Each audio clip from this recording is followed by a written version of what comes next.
Demi mencegah importasi kasus, pemerintah Indonesia berencana menetapkan perpanjangan durasi karantina.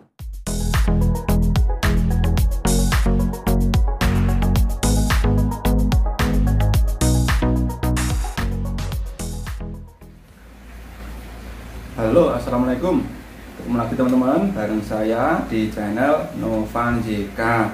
Bagi teman-teman TKI yang ada di luar negeri, tentunya sebagian dari mereka itu ada yang sudah divaksin dan ada juga yang belum divaksin. Yang mana dengan divaksin itu nantinya misalkan terkena virus itu dampaknya tidak sampai 100% ataupun yang lebih parah. Misalkan kena itu cuma pilek biasa, tidak separah seperti yang sebelumnya. Juga setelah divaksin pastinya ada reaksi pada tubuh kita ya, entah itu panas ataupun sedikit pegel-pegel di tubuh kita yang mungkin bisa berlangsung selama 2-3 hari. Dan itu wajar aja, semua yang divaksin seperti itu. Seperti kayak bayi yang divaksin, seperti itu juga ya. Dan tentunya ketika teman-teman mau pulang, baik TKI ataupun WNI yang sudah divaksin, itu tetap harus menggunakan surat PCR untuk syarat terbang. Kemudian ketika sampai di Indonesia, itu nanti pasti akan ada karantina di semua tempat kedatangan. Yang saat ini aturannya masih menjalani karantina selama 5 hari.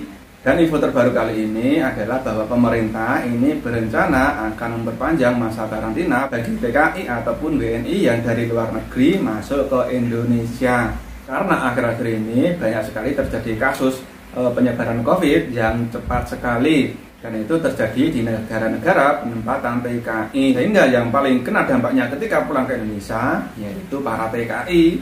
Karena setiap hari pasti ada yang pulang beratus-ratus orang dari berbagai negara, bahkan ribuan orang ya. Seperti yang kemarin-kemarin itu dari Inggris, kemudian dari India, kemudian yang saat ini adalah dari Malaysia. Itu juga menjadi kekhawatiran tersendiri bagi pemerintah. Karena Malaysia sekarang lockdown akibat lonjakan kasus yang meningkat drastis. Untuk itu pemerintah melalui Satgas Covid kemarin melakukan jumpa pers bahwa masa karantina entah itu di Jakarta, kemudian di Surabaya, kemudian di Medan, Batam, itu nanti akan diperpanjang masa karantinanya. Yang sebelumnya itu 5 hari, nah ini akan ditambah lagi menjadi 14 hari. Seperti ini pidato dari Satgas Covid yang jumpa pers kemarin.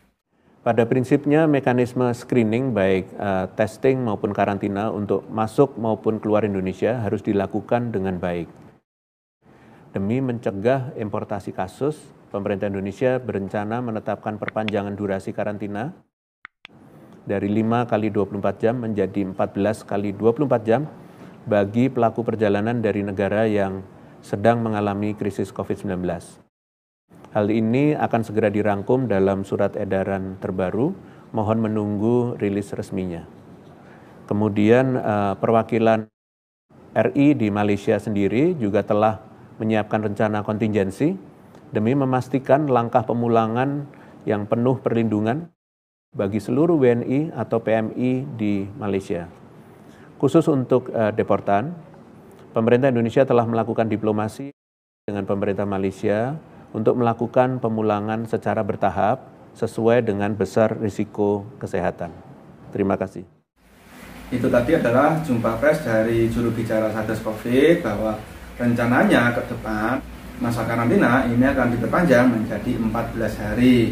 Nah, untuk ketentuannya itu sampai saat ini belum keluar surat edaran yang terbaru lagi. Kemungkinan hari ini ataupun besok itu akan keluar. Jadi ketika surat edaran nanti terbit, pastinya akan lebih jelas lagi seperti apa mekanisme karantina yang diperpanjang ini. Karena dalam pidato tersebut belum ditentukan tanggalnya, kemudian mekanisme seperti apa, dari negara mana aja, kemudian di mana tempatnya, sampai kapan, itu belum dibahas. Nanti setelah surat edaran itu sudah terbit, itu pasti lebih jelas lagi dan teman-teman semua pasti akan aku kasih kabar terbaru lagi. Jadi seperti itu ya teman-teman, semoga aja menambah wawasan bagi teman-teman yang mau pulang, sehingga teman-teman lebih bisa bersiap-siap lagi ketika mau karantina selama 14 hari. Apa yang diperlukan, entah itu uang ataupun perlengkapan mandi ataupun yang lainnya. Oke teman-teman, ini dulu informasi dari saya. Misalkan ada kekurangan ataupun yang mau bertanya, silahkan komen di bawah.